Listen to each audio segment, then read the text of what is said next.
इस कार्यक्रम के महत्व के बारे में और उन सब के बारे में आप सभी परिचित होंगे। और हमारी टीम जो पिछले लगभग 1 महीने से इसका अभ्यास कर रही थी और परीक्षाएं चल रही हैं, उसके बावजूद ये विद्यार्थी अभ्यास कर रहे थे, तो उसका ये मंचन करेंगे। एक बार फिर से आप सभी का मैं हार्दिक स्वागत करता हूं। और किसी ने ठीक कहा है कि युवा अगर ठान लें तारे गगन के तोड़ सकते हैं, अगर वो ठान लें तूफान का रुख मोड़ सकते हैं, अगर वो ठान लें तो विश्व के इतिहास में अपने श्रेयस का एक नव अध्याय भी वो जोड़ सकते हैं। तो ऐसी युवा पीढ़ी को, जो हम भारतीय लोकतंत्र, भारतीय परंपरा, जो एक गौरवशाली इतिहास है, उस इतिहास के साथ साथ हमारी वर्तमान जो संसदीय प्रणाली है उससे परिचित कराना, अपनी संसदीय प्रणाली को हम कैसे एक गुणात्मक रूप में आगे ले जा सकें, उसके लिए इस कार्यक्रम का आयोजन किया जा रहा है। सभी लोगों का मैं स्वागत करता हूं। और आज के इस कार्यक्रम में हमारे बीच में जिन्हें हम जो हमारे मूल्यांकन करता है इस कार्यक्रम के साथ साथ हमारे अतिथि हैं, उन सभी का हम हार्दिक स्वागत करते हैं, अभिनंदन करते हैं।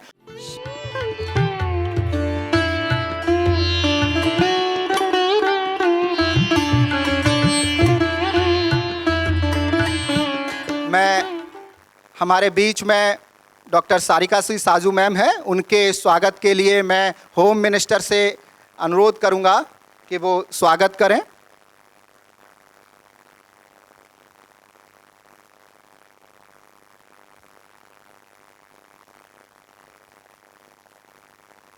और एक बार फिर से जोरदार तालियों से हृदय की गहराइयों से सभी का स्वागत।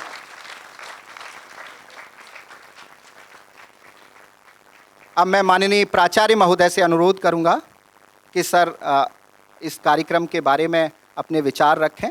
माननीय प्राचार्य महोदय, और अपना स्वागत अभिवादन आप सभी के समक्ष रखें। माननीय प्राचार्य महोदय।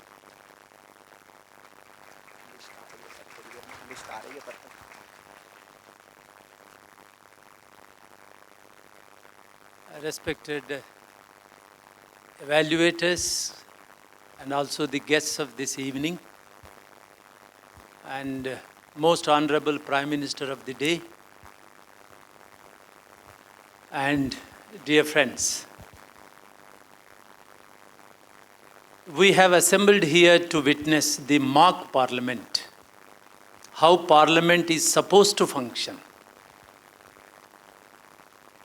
And our Prime Minister, couple of months ago, while speaking to the guests, informed us that Indian democracy is not only the democracy, it is the mother of democracy.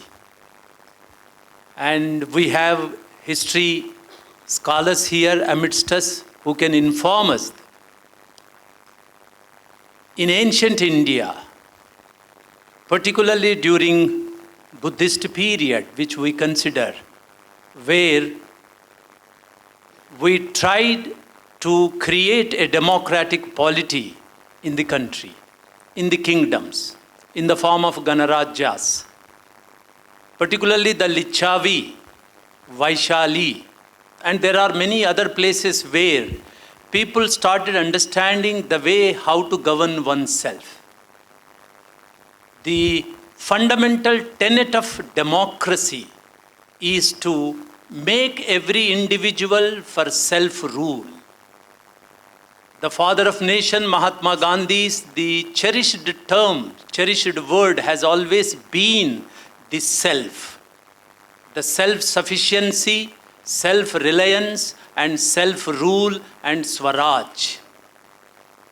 And therefore, it is an occasion to reflect on how the citizens of India are able to govern themselves. Because in a monarchical form of governance, yadha raja tadha praja. In a monarchical form of governments, yadha raja tadha praja. In a democratic form of governments, yadha praja tadha raja. And therefore, the quality of governance does not depend on the Raja, it depends on the Praja. And to make the Praja, the responsibility is given to the education. And to play the role of education in creating the enlightened Praja, the responsibility is given to the teachers. And to prepare those teachers, RIEs were created. And therefore, it is time to reflect upon ourselves. Are we really becoming enlightened citizens of this particular country? Because citizen, it is highly defined. Citizen is a person who has the ability to govern oneself and the others. If we fail to govern oneself, we are not entitled to cast our vote. And therefore, we have to reflect, are we really becoming enlightened citizen so that we can dictate the nature of the government?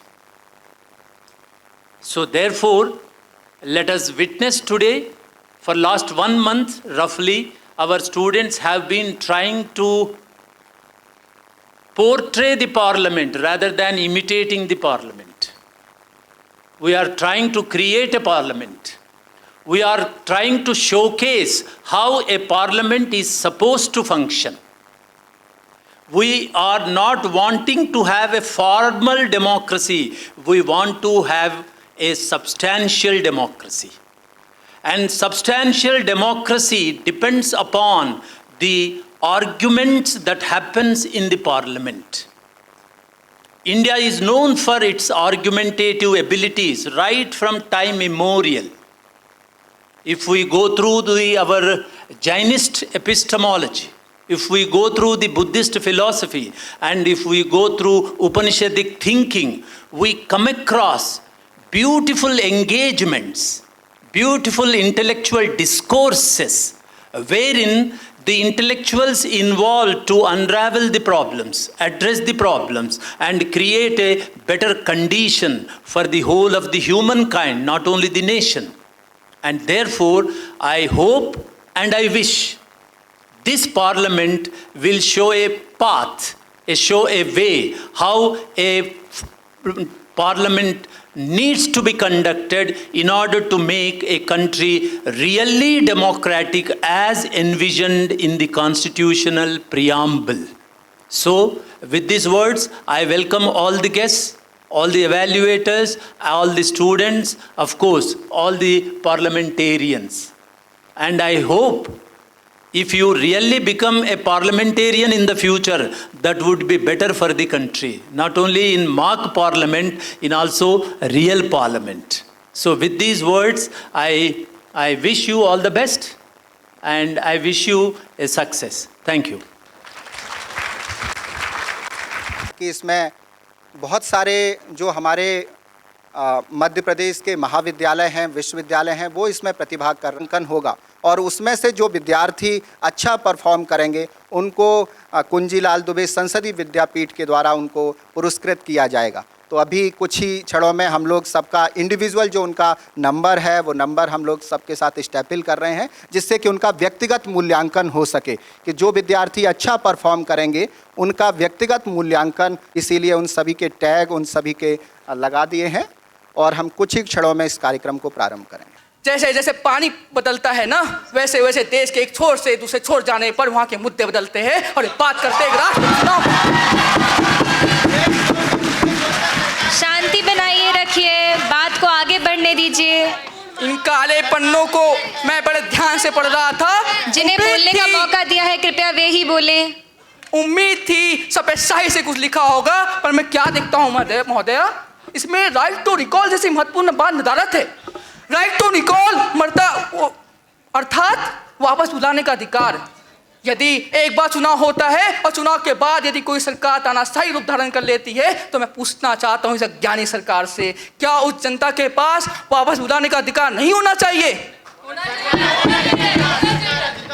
मुझे पता है ये सरकार कुतर्कों से अट्ठास करने वाली ये सरकार इन प्रश्नों पे बात नहीं करना चाहती, ये प्रश्नों से बचना चाहती है, जवाबों से बचना चाहती है। तब मैं कहता हूँ शांति बनाइए रखिए। ऐसो तलब के ये दीवाने बेकार की बातें करते हैं, पायल के सूरों का क्या नहीं और झंकार की बातें करते हैं।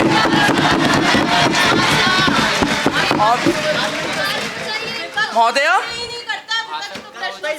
शांत हो जाइए सभी, शांत हो जाइए सभी। महोदया, आपके माध्यम से विपक्ष में बैठे साथियों से कहना चाहता हूं, आज अपनी अंतर मन की आवाज सुनने का समय है। आज इस विराट लोकतंत्र को बचाने का समय है। और इसी लोकतंत्र भूमि को परिभाषित करते हुए माननीय अटल जी कहते हैं कि ये भारत कोई भूमि का टुकड़ा नहीं, ये चीता चकता राष्ट्र पुरुष है, यह अभिनंदन की धरती है, यह वंदन की धरती है, यह अर्पण की भूमि है, यह तर्पण की भूमि है। यहाँ की नदी नदी हमारे लिए गंगा है और यहाँ का कंकड़ कंकड़ हमारे लिए शंकर है। और इसलिए जिस देश की हम भक्ति करते हो और जिस देश को हम अपनी माँ मानते हो, ऐसे देश में ऐसा अलोकतांत्रिक बिल हमें स्वीकार्य नहीं। इसलिए इस सदन के माध्यम से जनता से आह्वान करना चाहता हूं कि इस लोकतंत्र के मंदिर में हम ये अन्याय नहीं होने देंगे। न सिर्फ सदन के भीतर बल्कि बाहर भी लोकतांत्रिक दायरे में रहकर इस बिल का पुरजोर विरोध करते रहेंगे, पुरजोर विरोध करते रहेंगे। दल में शांति बनाए रखिए। जय हिंद, जय Bharat. At the risk of repeating myself, I would request everyone here to kindly respect the chair and maintain decorum of the house. Kumari Purnima.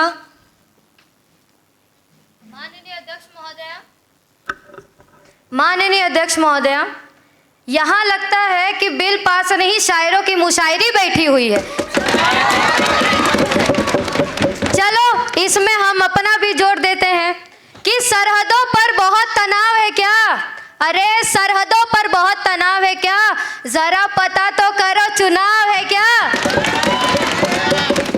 अरे मेरे विपक्ष साथी विभिन्नता की बात करती हैं, वहां बैठी बात करते विभिन्नता की। अरे तो सांप्रदायिकता, क्षेत्रवाद, भाषावाद, जातिवाद, इन सब के आधार पे यही तो बांट रहे हैं। और फिर लोगों के बीच में कड़वाहट फैलती है जब जब इलेक्शन आता है। क्या ये सही है? इसीलिए मैं कहती हूँ 5 साल में एक बार चुनाव होगा तो लोगों के बीच में कड़वाहट भी कम होगी और तनाव भी बहुत कम होंगे। जिन्हें बोलने दिया गया है, अरे सुन तो लीजिए, पहले जवाब दे दें हम। दूसरा बात करती है मैनेजमेंट की, किसकी? प्रबंध की। तो इनके प्रबंध का मैं कहना चाहूंगी, polling booth, polling officer, security, CRPF, transportation, इन सबको तो काम में लगा दिया है 5 साल के बीचों में। क्या हर इलेक्शन में ये काम ही करते रहेंगे? बाकी काम नहीं है उनके पास। अगर यही इलेक्शन 5 साल में एक बार होते हैं तो कम से कम इनका समय, पैसा सब तो बचेगा। और यही कहते हैं ईवीएम चोरी हो गई, ईवीएम का डेटा चोरी हो गया, मैनेजमेंट अच्छी नहीं की, तो क्या आप इन सब का जस्टिफिकेशन देख सकोगे? चलो आप कहते हैं तो मैं ये भी मान लेती हूँ। एक और मोहतरमा कहती हैं अकाउंटेबिलिटी की बात। यहाँ मैं बोलूंगी, क्या अकाउंटेबिलिटी चेक करने के लिए बार बार इलेक्शन करना जरूरी है क्या? अरे अरे रहने दो, अकाउंटेबिलिटी चेक कराने क्या सबको काम पे लगाओगे? अकाउंटेबिलिटी चेक करने का सिर्फ एक ही बात पे हमें ध्यान देना चाहिए कि चलो अकाउंटेबिलिटी की दूसरे तर्क पे भी तो बात कर सकते हैं। चलिए, अरे श्रीमान जी कह रहे थे कि लोकतांत्रिक को हम बाहर निकाल रहे हैं। अरे लोकतंत्र बाहर कहाँ हो रहा है? बिल लाने पे लोकतंत्र क्या बाहर करने की बात करते हैं तो यूएसए, यूके जैसी कंट्रियां क्या लोकतांत्रिक नहीं है? वहां भी तो 5 साल में एक बार इलेक्शन होता है। माननीय अध्यक्ष महोदया, शांति से सिर्फ इतना कहना चाहूंगी कि इलेक्शन 5 साल में एक बार होना चाहिए। इससे समय की भी बचत होगी और पैसे की भी बचत होगी। जय हिंद, जय भारत। कुमारी श्रद्धा। One country, one idea, grow together on the path of development. Honorable Speaker, Madam, so as to counterpart my opposition leaders, I would like to state few advantages of this great bill, One Nation, One Election. The season of election never ends in our country, due to which the ruling party focuses on short-term measures to win votes, neglecting the long-term measures, which are the need of the hour, like the climate change, marine pollution, air pollution, etc. The elections are now and then, due to which the significant amount of manpower is diverted towards the election work, due to which the continuity of the development work breaks, which hampers the growth and development of that area and hence the country. The respected members of assembly think simultaneous election leads to one party rule, but it is not so. The public is aware enough to elect which party in the state level election and which party at the national level election. I would like to tell something about the proceedings and the precedent rule in between this new law. As precedent rule is a temporary measure imposed to align elections of different areas. It can't be a substitute for election. So the election should be conducted as it is the fundamental principle of democracy to have an elected government. To maintain the uniformity, the re-elected government will be in the power for the remainder of the term, as it happens like in our place, the Panchayati Raj institution. I would like to tell the supporters to support this bill, One Nation, One Election, to take our country to greater heights, to grow and glow together. I would like to end by saying few lines. तन समर्पित, मन समर्पित, और यह जीवन समर्पित. चाहती हूँ देश की धरती, तुझे चुनाव से भी और ज्यादा कुछ दूं, तुझे चुनाव से भी कुछ ज्यादा और दूं. धन्यवाद. जय हिंद. कुमारी प्रिया.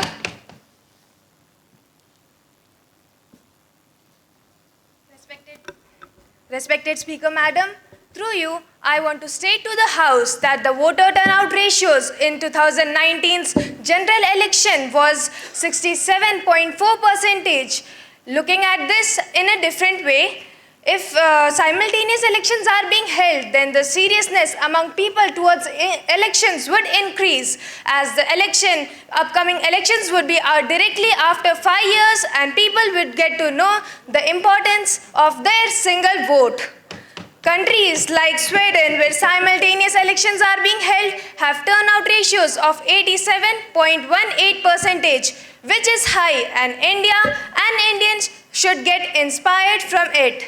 Voter turnout ratios highly depend upon the levels at which the elections are being conducted. But if simultaneous elections are being held, then election laws would be in favor of people and there would be higher competition in the nation.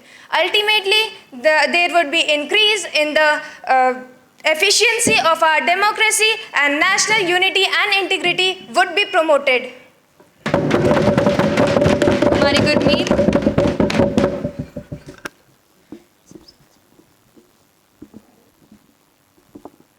Respected Speaker Madam, it gives me immense pain to hear that the bill presented in the House has got no roots deepened into reality. It is completely unconstitutional and is an abstract force to make citizens vote for a single party. I want to raise to a question, Madam, is single party nation called a democracy? This bill is forcing various MPs and MLAs to abandon their own independent rights and their own independent positions and join various larger parties. Just because to create a unified system. I think this government just thinks unity like this. It seems that the government who is presenting the bill here wants that the BSF forces should come for the election and the national security should be violated, completely forgetting about the national security which is being raised in this House since the morning session. I would like to ask you, Ms. Defense Minister, where is your concern regarding this? जिन्हें बोलने कहा गया है कृपया वे ही बोले. And what will happen when you will call all the border security forces people here? You are not increasing the entry to that. I think that the national security is an easy prey for you, madam. You've been telling that the elections in 5 years would create a hype of elections that will create more of the voter percentage. But I'll tell you, the literate people are not going to even come to vote just because they don't want to reiterate a predetermined and pre-decided result. Madam, these people think that sitting here, they can create a bill that is just a brainchild of these corrupt heads. I would never agree to this. अब मेरे दोस्त से बस यही कहूँगी कि तुम जैसा चाहते हो वैसी मैं दिख नहीं सकती, तुम जैसा चाहते हो वैसी मैं दिख नहीं सकती, और ये विरोध की सरकार है, यहाँ पे से मैं बिक नहीं सकती. This bill is a gross violation of a free will of individual and the general will of this nation. I want to state it to the people who are presenting this bill that when you suggest the finance to be cut shorted, I want to know whether the EVM finances that he has stated here, will they not be doubled when doing the same elections at the same time? The EVMs which just have the 15-year age, will that not be replaced just by using 3 times? Is there any answer for this, sir? अब ये जानना चाहूंगी कि 1951 से 1967 तक जो चुनावी प्रक्रिया चली आ रही थी, आखिर वो चकनाचूर हुई क्यों? अगर आप उन टूटे हुए कांच के टुकड़ों में देखेंगे तो आपको पता चलेगा कि वही अव्यावहारिकता और यही जो खोखले तर्क आप दे रहे हैं, उसी का बाना वहां पे साबित हुआ. आप सभी को अब मैं अंत में बस इतना ही कहूंगी, जो कल थे वो आज नहीं है, जो आज है वो कल नहीं होंगे. होने और न होने का क्रम ऐसे ही चलता रहेगा. हम हैं, हम रहेंगे, ये भ्रम है, ये भी पलता ही रहेगा. अब भी अगर इस बिल को एक मतिमूढ़ता और निद्रा के भयावह दूत का संदेश न माने तो इसे क्या माने महोदया? अब मैं इस लोकतंत्र के मंदिर में इस काले बिल को बिल्कुल भी पास होने के लिए समर्थन नहीं दूंगी, और मैं आप सभी से भी चाहती हूं कि ऐसा कोई समर्थन इस बिल को प्रदान ना करें.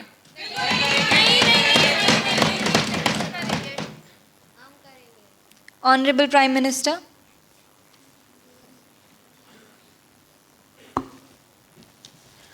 माननीय अध्यक्ष महोदया, कानून एवं न्याय मंत्री द्वारा पेश किए गए एक राष्ट्र एक चुनाव विधेयक 2023 के सभी प्रावधानों से सहमत होने के कारण मैं इस विधेयक का समर्थन करता हूं और इसे देश के उत्थान में एक महत्वपूर्ण कदम मानता हूं. एक राष्ट्र एक चुनाव देश के लिए एक नई शुरुआत हो सकता है. एक बार जब आदर्श आचार संहिता लागू हो जाती है तो चुनाव प्रक्रिया पूरी होने तक नीति, परियोजनाएं और कल्याणकारी योजनाएं काफ़ी हद तक रुक जाती हैं. चुनाव से पहले लिए गए निर्णय परिवर्तनकारी होने की बजाय राजनीतिक रूप से सुरक्षित होते हैं, जिससे शासन में अपूर्णीय क्षति होती है. जाति, धर्म एवं वोट बैंकों की राजनीति के इर्द गिर्द ही पूरा देश घूमने लगता है. इसके अतिरिक्त चुनावों के दौरान होने वाली केंद्रीय सशस्त्र पुलिस बलों की तैनाती से देश की आंतरिक और बाह्य सुरक्षा पर भी बोझ आता है और हमारी पुलिस बलों पर अतिरिक्त बोझ आता है. इस सदन में आज कई आवाज़ें इस विधेयक के समर्थन में उठी है और कई इसके विरोध में. यह और कुछ नहीं बल्कि हमारी लोकतांत्रिक जड़ों की जीती जागती प्रतिच्छाया है. महोदया, यहाँ ये तक कहा गया कि एक राष्ट्र एक चुनाव का लक्ष्य है कि एक चुनाव का एक चेहरा हो, परंतु मैं कहता हूँ कि हमारे महान लोकतंत्र में हमेशा से चुनाव का एक ही चेहरा रहा है और वो है हमारे राष्ट्र की जनता. खोखले तर्क, बेबुनियाद दलीलों और बेजड़ कयासों के ढांचे पर अलंकृत उपमाओं की छाल चढ़ाकर ये मांग करना कि विकास की ओर बढ़ते कदमों को उठाने से पहले ही बेड़ियों में बांध दिया जाए, यदि यह हमारे भय और अशक्यता का प्रतीक नहीं तो और क्या है? मैं अपने विद्वान साथी का शुक्रिया अदा करता हूं कि आज उन्होंने इस सदन में कई संदिग्ध मुद्दों को उठाया, परंतु इन मुद्दों की गहनता का एक क्षीण अनुमान लगाया हुआ मुझे प्रतीत होता है. मुद्दा चाहे नागालैंड में शांति का हो अथवा तमिलनाडु में संस्कृति और भाषा का, हमारे लिए कोई मुद्दा किसी राष्ट्रीय मुद्दे से कम नहीं.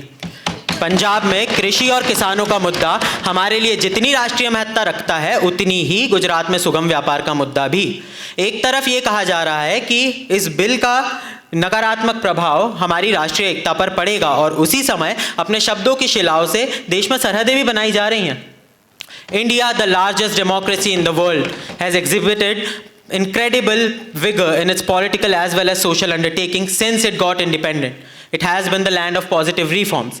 I believe my vice colleagues must be operating on some erroneous notion when they claim that the unity of our nation's states would be shattered just if we take one single step towards reinvigorating the spirit of democracy. Then, madam, I believe a thorough revision of the great history of our nation is prerequisite to any more proceedings. पग पग पर चाहे पानी बदले या ना बदले, परंतु मैं इतना तो निश्चित रूप से कह सकता हूं कि गंगा चाहे प्रयाग को आश्रय दे या बंगाल में छलके, है वो गंगा संपूर्ण भारत की ही. We seek to establish a stable and efficacious bond between the governments of the states and center to an extent that the parallel development at both levels takes to the skies. If we succeed in this formidable but worthwhile and beneficial task, madam, I believe we will reach a point where the question of premature dissolution of governments will be entirely out of frame, and we can form governments that are so strong that they bestow strength upon our democracy as well. महोदया, ये विधेयक हमारे लोकतंत्र की हर अपूर्णता को पूर्ण करने का अवसर है. यह अवसर है हमारे राष्ट्र में प्रशासन को एक नए प्राण देने का. यह अवसर है हमारे लोकतंत्र को एक नई दिशा देने का.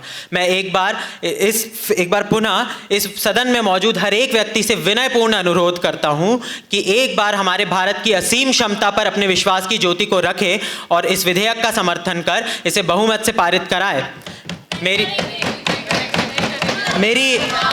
मेरी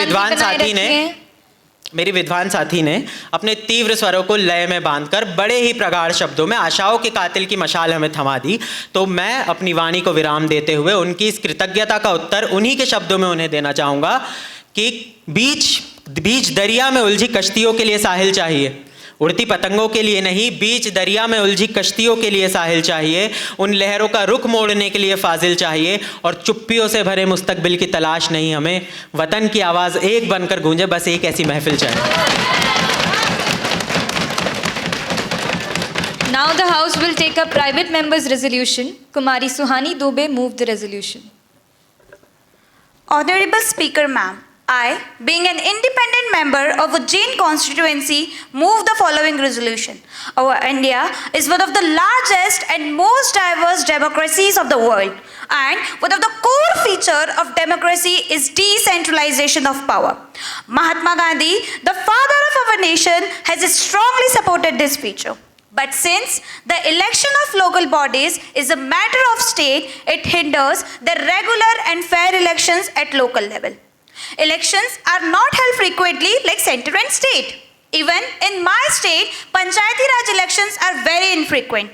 Moreover, it sometimes shifts from welfare-driven to political-driven elections, which hampers the hierarchy at grassroots level. Considering the Article 40 of Directive Principles of State Policy, which states about endowing the power and authority to local bodies and village panchayats and enable them to function efficiently. And this principle became more louder with 73rd and 74th Amendment Act of the Constitution. Therefore, I strongly move the motion for inclusion of local bodies election under one umbrella of one nation, one election, as they are equally important and are part of hierarchy. When all the three tiers of government will be included in this bill, then only all the points would be valid and democratic for the truly realization of spirit of democracy. क्योंकि महोदया, हम जैसे छोटे क्षेत्रों के नेता और parties bill parliament में जितने भी बिल प्रस्तुत होते हैं उसमें अपना फ़ायदा ढूंढते हैं, क्योंकि उन्हें हमेशा नज़रअंदाज किया जाता है. आपके माध्यम से मैं सदन में यह दरख्वास्त करना चाहूँगी कि लोकल बॉडीज़ को भी इसमें इंक्लूड किया जाए. धन्यवाद. Now I commence the voting. The question is, one election be conducted for one nation. All those in favor say aye. Aye. All those not in favor say no. No. I think the ayes have it, the ayes have it, the ayes have it. The bill stands passed. The House stands prorogued until the next order of the President.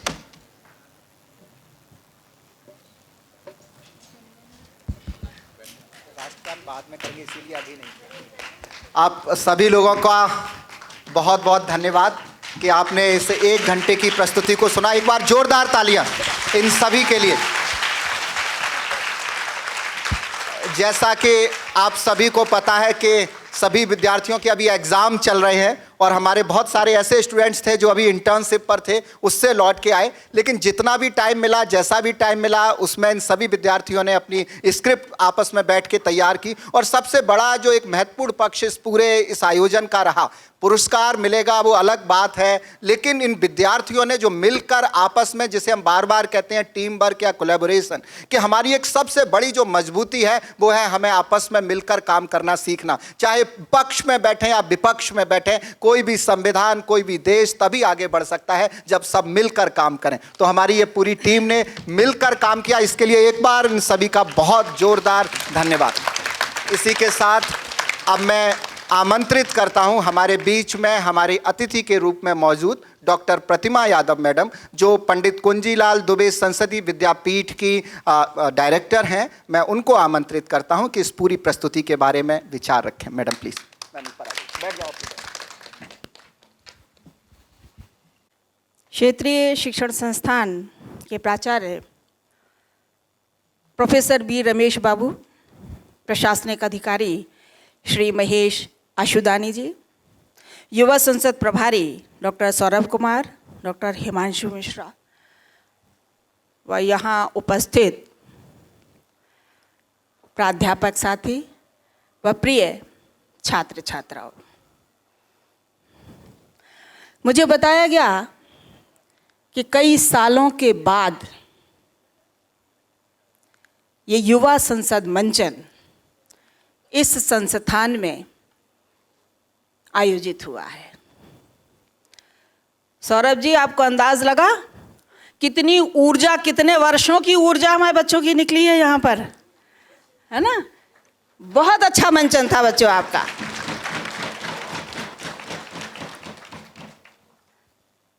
आजकल क्या है, एक ही काम है हम लोगों का, विद्यालयों और महाविद्यालयों में मंचन देखने जा रहे हैं। आप देखिए जरा, ऐसा संसद का सत्र, ऐसे घुस घुस के सांसद कभी बैठे देखे हैं आपने कहीं पर? जैसे ये बैठे हुए हमारे पहली और दूसरी लाइन में खास तौर पर। जिस 33% आरक्षण के लिए हम लोग इतना संघर्ष, इतनी बातचीत करते हैं, वहां देखिए ये स्वाभाविक तौर पर यहां पर आपको देखने को मिलेगा। और देखिए, संसद में जिन्होंने संसद का सत्र देखा हो, आप में से कितनों ने देखा है संसद का सत्र? Good, very good. बहुत ज़रूरी है जब हम किसी चीज़ को देखते हैं तो हम उसका मंचन या उसका अभिनय और अच्छे तरीके से कर पाते हैं। आप लोगों ने जो प्रश्न चुने हैं बड़े सामयिक प्रश्न थे। शुरू में तो 15-20 मिनट में लग रहा था क्या इस तरह की डिबेट चलेगी जिसमें एक तरफ से बोल रहे थे, दूसरी तरफ से बोल रहे थे, फिर आप उस तरफ से बोल रहे थे, फिर इस तरफ से बोल रहे थे। लेकिन जब बिल की बात आई और आप लोगों ने जिस तरह से बहस की, उसमें जीवंतता आ गई। ऐसा लगा कि हाँ, बिल्कुल जीवंत सत्र हम देख रहे हैं। विद्यार्थियों के लिए ये कराना बहुत ज़रूरी है। हम ये सोचें कि नहीं, ये विषय हमारा नहीं है, ये तो राजनीति विज्ञान वालों का विषय है, हमें इससे क्या मतलब, क्यों नहीं मतलब। जब 18 वर्ष के होने के बाद आप वोट देते हैं तो जनप्रतिनिधि क्या काम करेंगे इस पे आपकी नज़र होनी चाहिए। समय बदल गया है। एक समय था वोट लेने के बाद 5 साल तक जनप्रतिनिधि नहीं देखते थे, लेकिन अब अगर 5 साल के बाद क्षेत्र में जाएं तो जनता उन्हें अंदर नहीं आने देती। बड़ा टफ कंपटीशन है राजनीति में। इसलिए अगर पढ़े लिखे जागरूक लोग देश की संसद में पहुंचते हैं तो निश्चित रूप से हमारे देश का जो है एक अलग ही मुकाम उसको हासिल होगा। मैं प्रधानमंत्री की भाषा पे बड़ा गौर कर रही थी। शब्दों के पत्थरों को तराशा हुआ, कुछ इस तरह का, बड़े अच्छे शब्दों का चयन करके। बाद में तो ऐसा लगा कि सिर्फ शब्दों से ही मारा है ना, बहुत मारा है शब्दों से।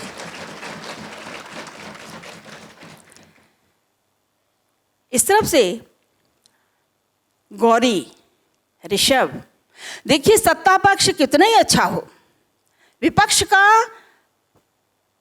सशक्त होना बहुत जरूरी है।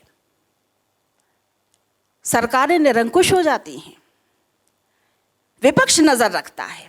बड़ा अच्छा डिबेट विपक्ष ने किया। इतनी जीवंत लोकसभा का सत्र देख करके, वैसे ये शाम का समय थोड़ा सा, हम लोग क्या है आजकल दिन भर सिर्फ यही सत्र देख रहे हैं, कभी किसी कॉलेज में जा रहे हैं, कभी किसी स्कूल में जा रहे हैं, लेकिन यहाँ आपका टाइम थोड़ा ज़्यादा हो गया था। इसके बाद भी लग रहा था कि नहीं, थोड़ा और भी चल सकता है ये। इसका मतलब है कि आपने जो मंचन किया, देखिए स्क्रिप्ट कितनी अच्छी लिखी हो, लेकिन एक तो होता है शब्दों से बोलना और एक होती है आंगिक भाषा। आपके हाथ हिल रहे हैं, आपका शरीर भी बताता है कि आप किस तरह से अपनी अभिव्यक्ति कर रहे हैं। उसमें आप सभी बहुत सफल रहे हैं। किसी एक को भी हम नहीं कह सकते हैं कि इसके भाषाई तेवर इसके पास नहीं थे। बहुत अच्छा बोले आप लोग, बड़ी अच्छी आपकी स्क्रिप्ट थी। आज के आप विजेता हैं और आज के आप सांसद और मंत्री हैं, ये आपके लिए एक बड़ी अच्छी बात है। बहुत बहुत शुभकामनाएं, बहुत बहुत बधाई आपको।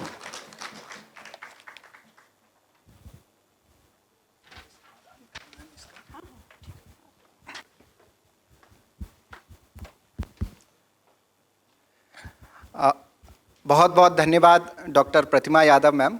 आपने हमारे विद्यार्थियों का जो प्रोत्साहन दिया है वो निश्चित ही आगे आने वाले वर्षों में उनमें और ऊर्जा भरेगा, और हमारे बहुत सारे ऐसे प्रतिभागी जो अभी किसी कारण से प्रतिभाग नहीं कर पाए हैं, अगले साल वो स्टेज के ऊपर होंगे और दोहरी ऊर्जा के साथ मंचन करेंगे। आपका बहुत बहुत धन्यवाद। अंत में मैं इस कार्यक्रम के अंत में अपनी तरफ से और संस्थान की तरफ से धन्यवाद ज्ञापित करता हूं।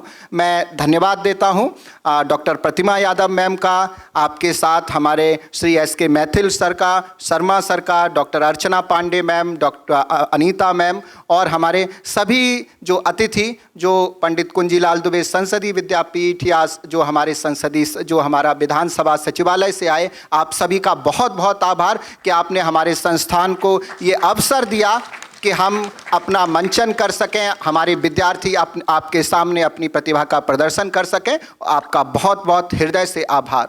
हम बहुत आभारी हैं हमारे माननीय प्राचार्य महोदय के। प्राचार्य महोदय लगातार इस कार्यक्रम के साथ जुड़े रहे। उन्होंने पूरा, जब परसों एक सत्र भी उन्होंने थोड़े समय के लिए 15 मिनट के लिए वो हमारे बीच में आए और सत्र को देखा और लगातार हमें मार्गदर्शन दिया। आपका बहुत बहुत आभार। हम बहुत बहुत आभारी हैं। हमारे बीच में थोड़ी देरी से जुड़े हमारे एक और अतिथि, जॉइंट डायरेक्टर PSSCIB, आज हमारे प्रोफेसर पाठक सर हमारे बीच में हैं। हम पाठक सर का भी बहुत बहुत आभार ज्ञापित करते हैं कि आपने अपने बिजी शेड्यूल में से समय निकाला और हमारे विद्यार्थियों को ये समय दिया। हम बहुत आभारी हैं हमारे विभागाध्यक्ष professor Nidhi Tiwari ma'am, doctor Sarika C Saju ma'am, doctor Rashmi Sharma ma'am, doctor Sangeeta Petiya ma'am, doctor Ganga Mahato ji, हमारे डॉक्टर संजय पंडागले सर, और हमारे chief advisor student council doctor Ashwini Kumar Garg sir, क्योंकि आपने मोटिवेट किया और ये पत्र जब आपको मिला, आपने ये जिम्मेदारी मुझे दी और इसके बाद हम लोग इस काम को कर सके, तो आपका भी हृदय से बहुत बहुत आभार। हम अपने प्रशासनिक अधिकारी, अपने ACO सभी का आभार ज्ञापित करते हैं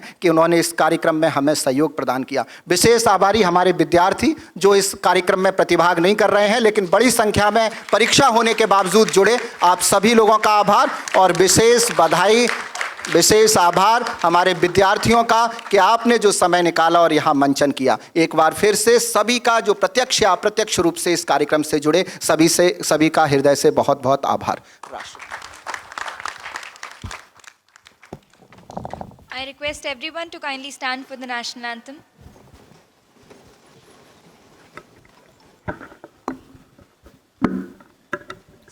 जन गण मन नायक जय हे भारत भाग्य विधाता, पंजाब सिंध गुजरात मराठा द्राविड़ उत्कल बंगा, विंध्य हिमाचल यमुना गंगा उच्छल जलधि तरंगा, तब शुभ नामे जागे तब तव शुभ आशीष मांगे, गाहे तव जय गाथा। जन गण मंगलदायक जय हे भारत भाग्य विधाता।